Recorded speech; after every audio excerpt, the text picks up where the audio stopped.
left off on the last episode. I was talking about the numerology and the significance of the number 322 and how it shows up in multiple headlines over and over and over again.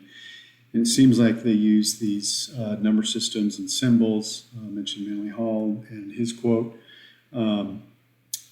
that we're basically participating in some sort of weird black art, black magic ceremonies, pretty much ongoing.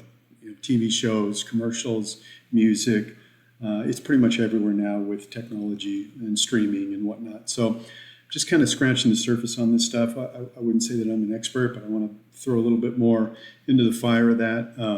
What you're seeing on the background here is a post that I made recently on my Instagram. I'm going to kind of read through real quick and then touch on something else that came to mind as I was thinking about this whole great new age and the Age of Aquarius that recently came up with, something I was reading through. So this is about a book called Blackjack. I'll get into that in a second. Let me read through this. So basically 2 points. The psychopaths, they're deeply immersed and adept at black magic, sorcery, witchcraft, dark arts, whatever you want to call it. And most of humanity is completely unaware of this. We just don't even begin to fully grasp, most of us, how deep and how pervasive this is. And second, according to them, and that world of knowledge, we have over the past 40 years or so traveled out of one great age on the astrological wheel and are entering into a new great age, the Age of Aquarius. And that each age is approximately 26,000 years according to them. Again, this is according to them. I'm not saying I believe any of this. I'm saying this is their world, their reality. And they project it out onto us pretty much in all avenues. Okay, much of the orchestrated events correspond with dates and numbers of significance. So the period we're in, say 2025, is a great significance. I can get into that maybe in another episode.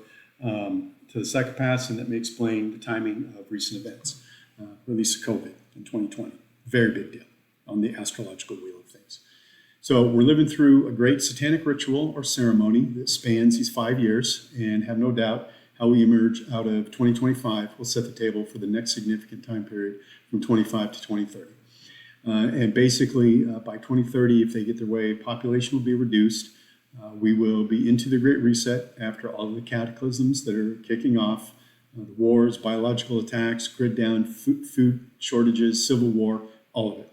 It's all scheduled to take place and be mopped up by 2030, as far as I can decipher from the writings. And that's the thing that I try to point out about this is you can read a lot of their own writings and it tells you exactly what they're going to do. What they don't tell you is when. And they'll give you ideas, and they'll say, well, like Bill Gates, well, we're going to have another pandemic, and we don't know when it is. And he goes, oh, it's this one, the next one's going to be worse, and blah, blah, blah, blah, all the usual. And we don't know. So they've got a timetable. And some of that timetable is dictated by these ritualistic dates and time periods and on the astrological wheel. So as crazy as that might sound to a lot of people that are new to this, I'm just going over the material that I've gleaned from my research.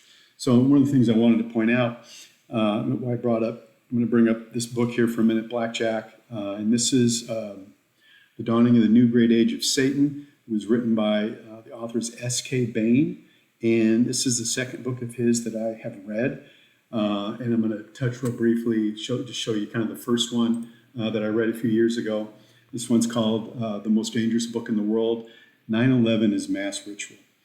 And man, he gets into, it's just from the flight numbers to the dates to the addresses to the geographic locations, the history of it.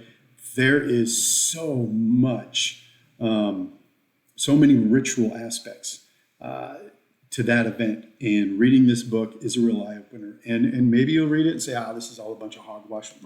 Whatever, I don't know. But anyway, S.K. Bain has gone into great detail researching the events and their correlation to these astrological and ritual numerology and symbolism ideas. Basically, they're black magic that they perpetrate on a daily basis. So highly recommend it. The one I'm about to kind of show you a little bit of is this Blackjack. Here's a little write-up on it. If you wanted to do a quick screenshot of that, maybe read it. It sort of goes into what the book is about and the significance of the timing of the dates and whatnot and their astrological importance.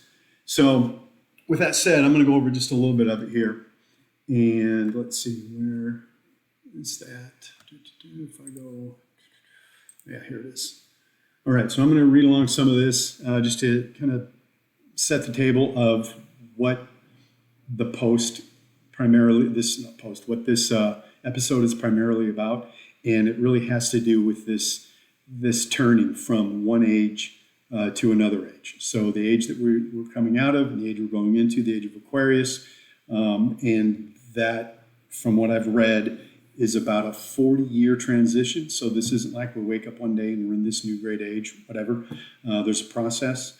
And going into that process and coming out of that process is a significant time period for these lunatics.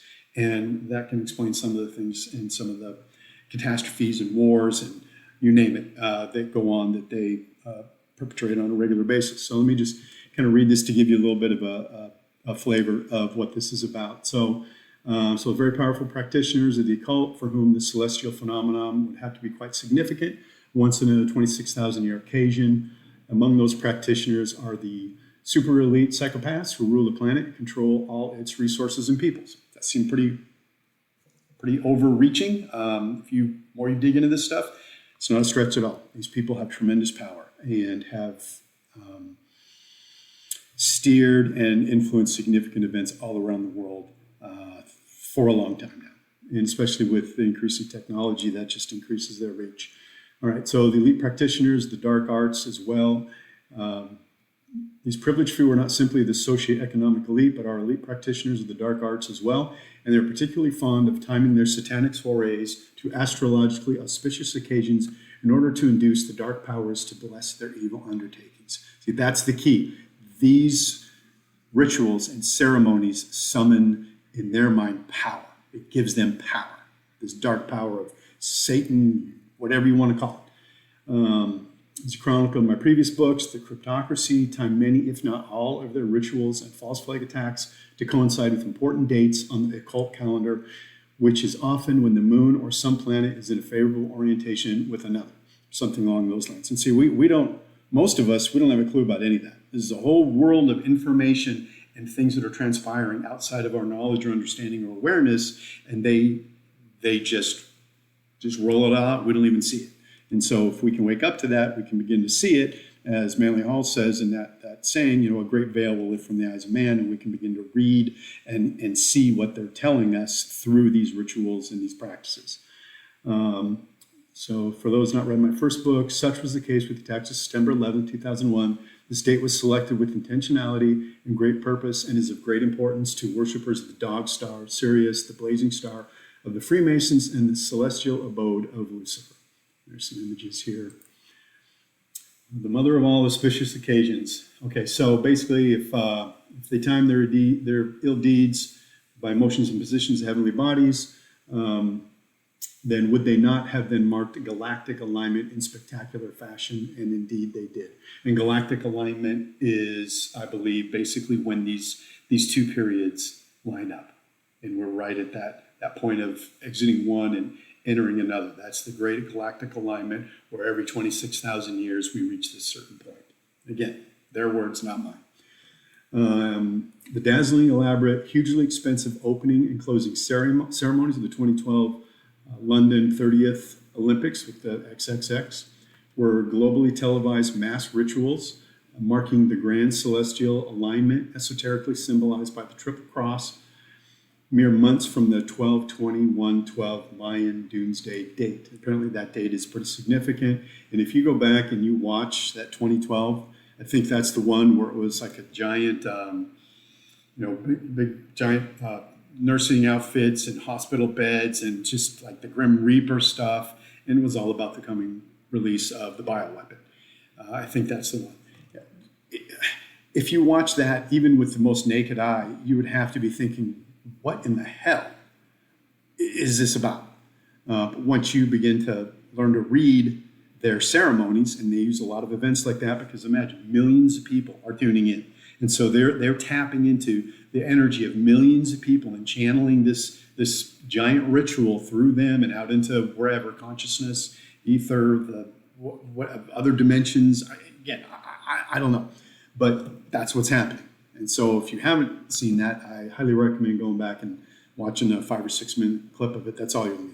A couple minutes, and you're like, oh, okay, I get it. This is bizarre world craziness. But if you think it's just a ceremony, oh, look at that, that's interesting, and then you just move on and go and watch the game and don't think twice about it and eat your chips and whatever.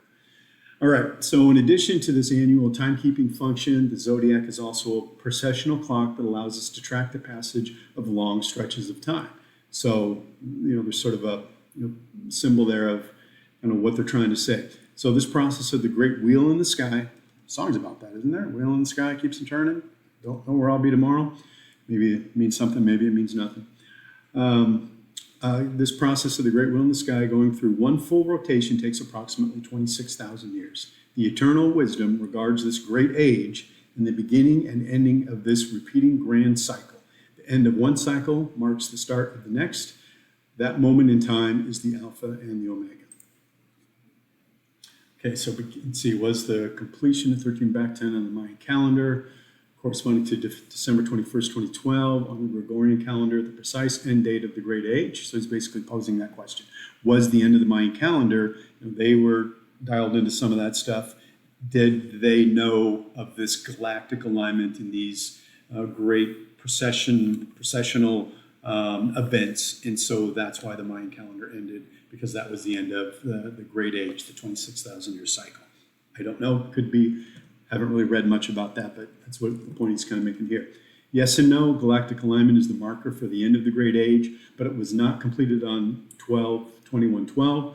Recall from earlier discussion that the alignment is a transition that occurs over a roughly 40-year period of time, beginning around 1976. Remember that number, 1976.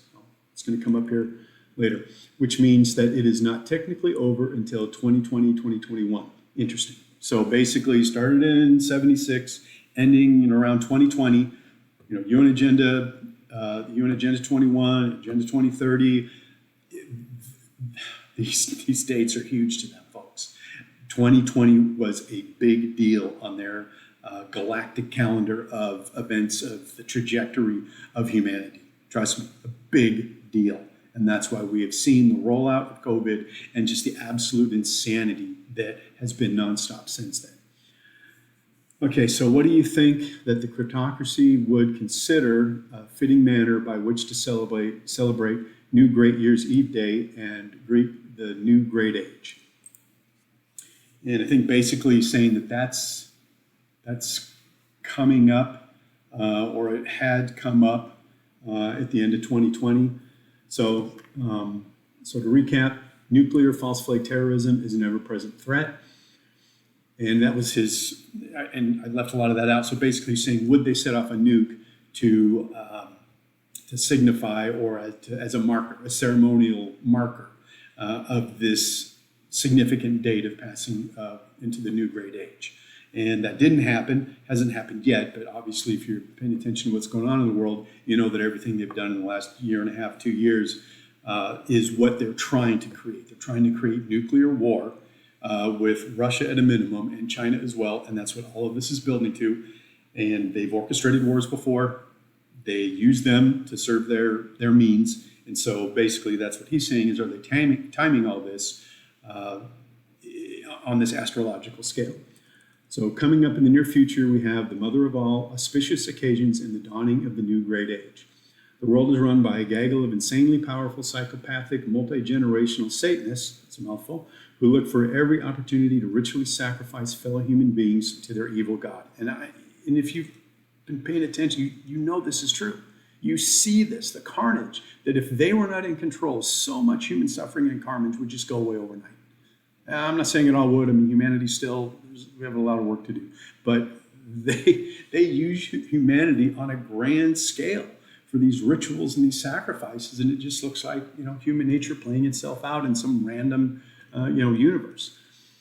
So the planetary power structure, fourth point, the planetary power structure is primed for and an extensive amount of groundwork has been laid for an exponential leap forward into a full-blown techno-fascist global dictatorship, the true New World Order. We are one mass terror attack, mass sacrifice away from being plunged into the depths of tyranny.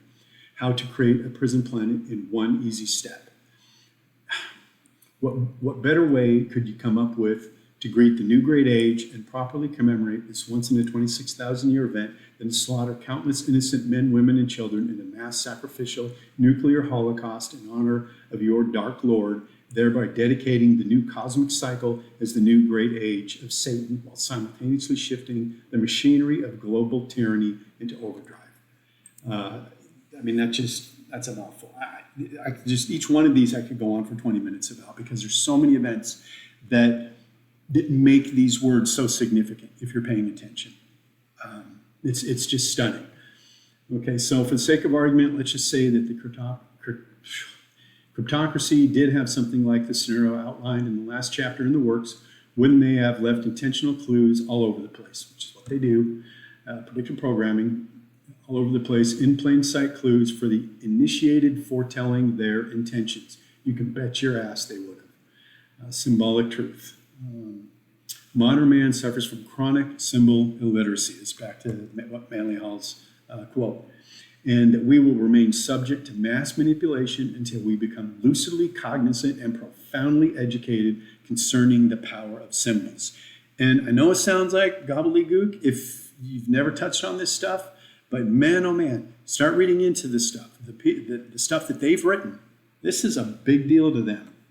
And they have control over humanity, so it should be a big deal to us. In my first book, I discussed, there is right there, Manly Hall, Man and His Symbols, and then, what's her name? Helen Blavatsky, big sameness. In my first book, I discussed the importance of number and symbol to the practitioners of the occult, and that's that, I think, the 9/11 one he's referring to. And like I said, man, if you want a wild read, it's really intense. Yeah. Okay, so quote author Manly Hall from his lectures in Ancient Philosophy, which he states symbols are oracular forms, mysterious patterns creating vortices in the substances of the invisible world. They are centers of a mighty force, figures pregnant with an awful power, which, when properly fashioned, loose fiery whirlwinds upon the earth. If that's real, it's just a big deal. Okay, also quote Helen Blavatsky, one of the founders of the Theosophical Society, from Isis Unveiled, which she writes, all systems of religious mysticism are based upon numerals. There you go. All right, so that is that. Now, so I kind of set up the stage for that and went into a little bit of some tangents on all of that. But really what I wanted to focus on this transition and the amount of groundwork and forethought that they put into these rituals, because I didn't even have this book on my mind, but something came up and kind of popped into my head about the new great age, the Age of Aquarius, and I bring that up and I'm telling you, I'm like a maniac when I'm out trying to connect with people. I'm just looking for anybody to resonate with what I'm saying, and I'll bring up stuff like that. The Age of Aquarius and the Great Age, 26,000 years, astrological scale, and most of the time people just look at you like you're nuts. But you know what? You just got to keep putting it out there. Maybe that doesn't stick today, but maybe 2 years from now that person is looking at something and something clicks. Goes, man, I remember somebody saying something about that. When you're trying to wake people up, it doesn't happen instantaneously. You plant seeds and you just keep planting them and you keep planting them and you keep planting them, and you hope eventually something sprouts and you have a new awakening in somebody that you probably not even know about, because it happens a significant amount of time later. And I know that because I know how long it took me. I was one of those people, and I know what it took to pull me out of that trance I was in. I mean, to break the conditioning, if you're deeply immersed in it, is not an overnight task. So anyway, I was thinking about the Age of Aquarius, and what popped into my head was that song from back in the 70s. Those of you old enough know what I'm talking about. The Age of Aquarius, Fifth Dimension. It's just a beautiful song. It's the dawning of the age of Aquarius, peace and love and humanity and for all, blah, blah, blah, right? And I thought, wow, was that song released knowing that we were moving into the new great age of Aquarius, and that was significant in their agenda and what they're trying to do. So I said, well, let me go back and take a look at this and do some reading up on this song and when it came out and all of that, and just see if there are any tells. Is there anything there about numerology, symbolism that might indicate that this song was connected to part of the symbolism and ceremony that we're living through every day? This is reality, folks. That you may not see it, but it's there. It's like they say there's multi-dimensional, 5th, 8th, 10, 11 dimensions, whatever. And if you could see the stuff in other dimensions, you'd go crazy. And I think I read something a couple weeks ago about the 70s in Vietnam. They released first night vision goggles, and they were red. They were like the red infrared looking out through it. And again, I don't know if it's true. Read the accounts, Google it, decide for yourself.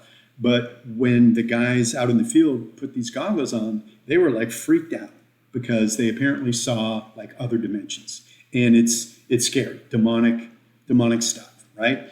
And so they just they had to make a change because it just didn't work.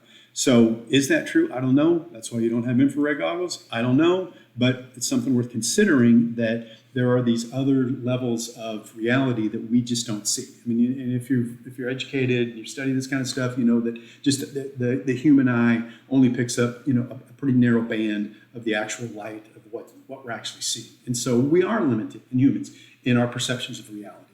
And so they know that, and they play on that, and whatever those other levels are, it's just, we'll see. All right, so here's fifth dimension, Age of Aquarius. Let the sun shine in. All right, so, and like I said, great song. The funny thing is, I remember hearing this song when it was first unleashed onto America by live performance, and my recollection of it was Johnny Carson. I was in about second grade, so it would have been the late 60s, late 60s. And I remember sitting on the couch late at night one night with my mom, and I think she might have had a friend or two over. And the curtain opens up, and out they come, and they're singing this song that just had such a beautiful resonance to it. And my little 8-year-old mind was just soaking it all up. And it's just really a beautiful song, right? But for whatever reason, of the few things that I remember from that long ago, this was one of them. And so I thought, I'm going to go find that. I'm going to go find that performance. And that's when I started Googling it. And I found out it was actually Lawrence Welk. But my recollection was Johnny Carson. But that was a long time ago. So anyway, let's take a look at some of the hidden messages that may indicate that this is connected to all of this. Let the sun shine in. So first of all, it was number one for 6 weeks. Okay, right off the bat, there's a 6. You think, that's no big deal, just a 6, right? All right, so let's keep going and hit the Hot 100 Pop Singles chart in the spring of 1969. All right, 969, if you're new to this, you may not know this, but 969 is also 666. You can flip them upside down, you can put them sideways, you can put them at an angle. That's 3 6s, no matter how you spin it, right? So we already have two tells, and then this just cracks me up. It's just way too obvious. So the song listed at number 66 on Billboard's Greatest Songs of All Time. I mean, come on. 6 weeks, 1969, number 66. If you're like rolling around saying, oh, this is just crap, you need to wake up, okay? Because this is so in your face. It's unbelievable. Once you understand how significant these numbers are to these maniacs. All right, so number one position, 6 week in a row. Remained on the chart for 16 weeks. Now it's telling, but still a 6. The fifth dimension. Okay, this I thought was significant. The fifth dimension. God, my brain sometimes goes too many places at once.